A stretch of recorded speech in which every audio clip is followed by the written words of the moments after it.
Donc un titre qui est tiré d'un roman écrit par un peintre.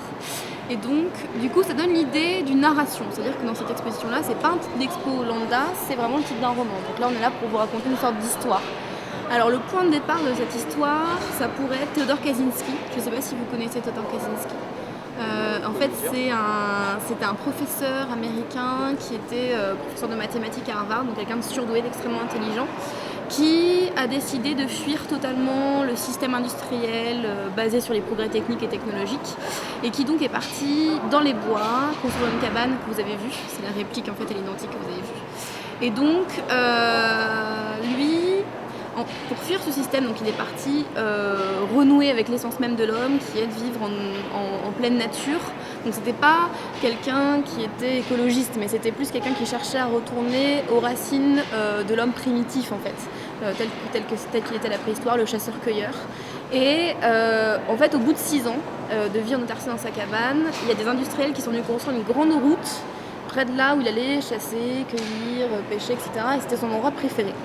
Du coup, ça l'a mis profondément en colère. Il s'est dit, moi, je fuis un système pour inventer le mien, mais je le fais de façon totalement pacifiste. Et en fait, ce système-là me rattrape quoi que je fasse. Donc, il a décidé de détruire ce système en envoyant des bombes, parce qu'il a commencé à construire des bombes en fait artisanales, les envoyer par colis aux personnes qu'il jugeait responsables de ce système-là. Et il a tué 3 personnes, blessé une vingtaine de personnes. Et du coup, ça a été le début de la chasse à l'homme la plus longue et la plus coûteuse de l'histoire du FBI, puisqu'il était dans sa cabane pendant 18 ans, et pendant 18 ans, le FBI l'a recherché. Donc en tout, il a vécu 25 ans dans cette cabane. Donc ça, c'est un peu le point de départ. Alors, il y a l'idée de fuite, il y a l'idée de créer un autre monde.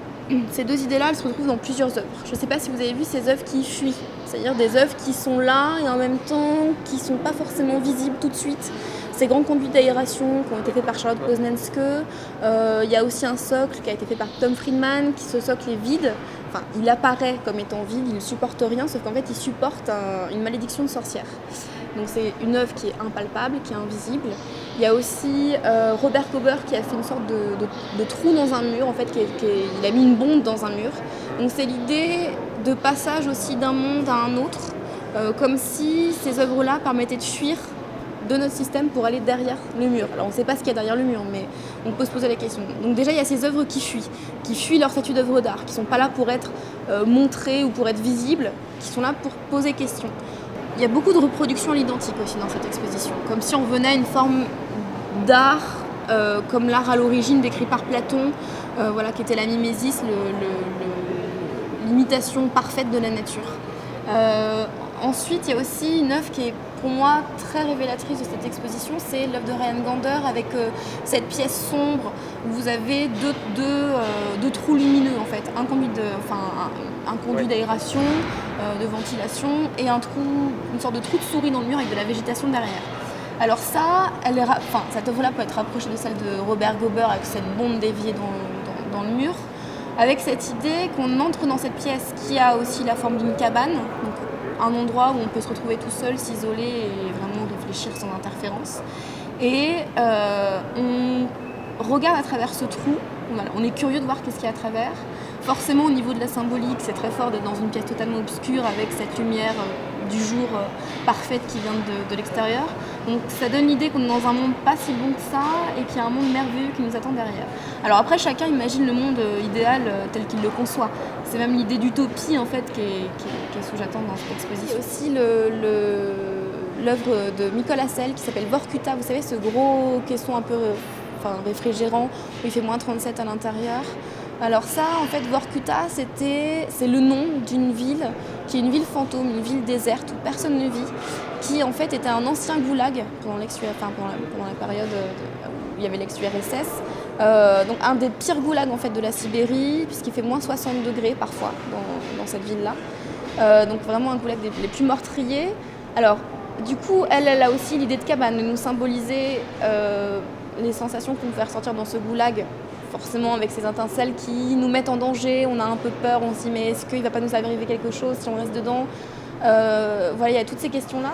Le froid, ça nous met déjà dans une certaine condition et ça nous permet quand même de voir des choses qu'on ne verrait pas forcément comme ça, qu'on verrait en pièce ouverte.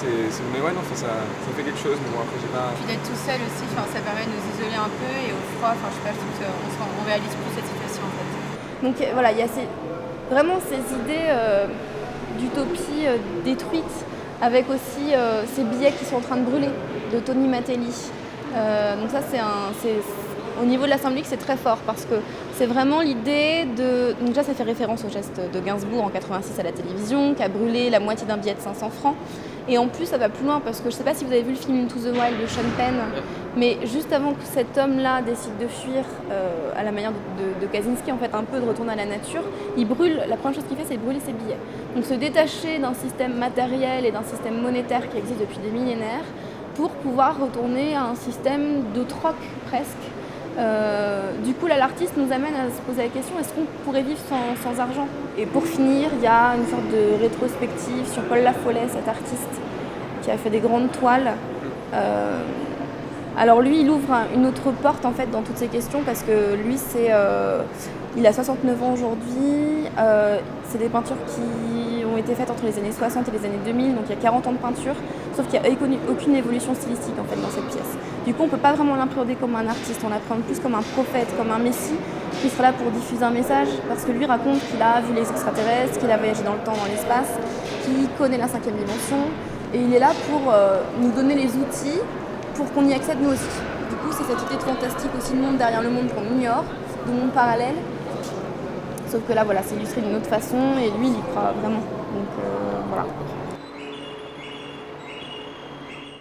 Le mot d'ensemble, je dirais que je suis un peu circonspect, parce qu'il y avait pas mal de manquements dans ce que j'attendais d'une exposition. Notamment, comme je disais à votre collègue, je trouvais la mise en perspective assez faible, c'est-à-dire qu'on nous envoie des œuvres un petit peu brutes de décoffrage, sans vraiment les expliquer la démarche de l'artiste, ou alors très brièvement. Et j'étais un peu déçu de ce point de vue-là, parce que je trouvais que ça confinait au snobisme, un petit peu de mettre des œuvres sans expliquer ni la démarche, ni l'ambition du musée. C'est un petit peu, on veut voir votre réaction et point à la ligne. Ce qui m'a marqué, après, d'un point de vue plus esthétique, c'est l'utilisation de l'espace. Enfin, ou plutôt, c'est la non-utilisation, parce qu'on a des volumes colossaux pour des œuvres toutes petites. Donc ça, j'imagine que c'est un début de l'expo, mais ça déroute un petit peu. Et donc sur la perspective, enfin sur ce que j'ai généralement, mon opinion générale de l'exposition, donc c'est assez mitigé. Par contre, j'ai beaucoup aimé la chambre froide. Bon, c'est un petit peu le côté Euro Disney peut-être, je sais pas, mais c'était assez amusant de se sentir à Baïkonour pendant ne serait-ce que 3 minutes.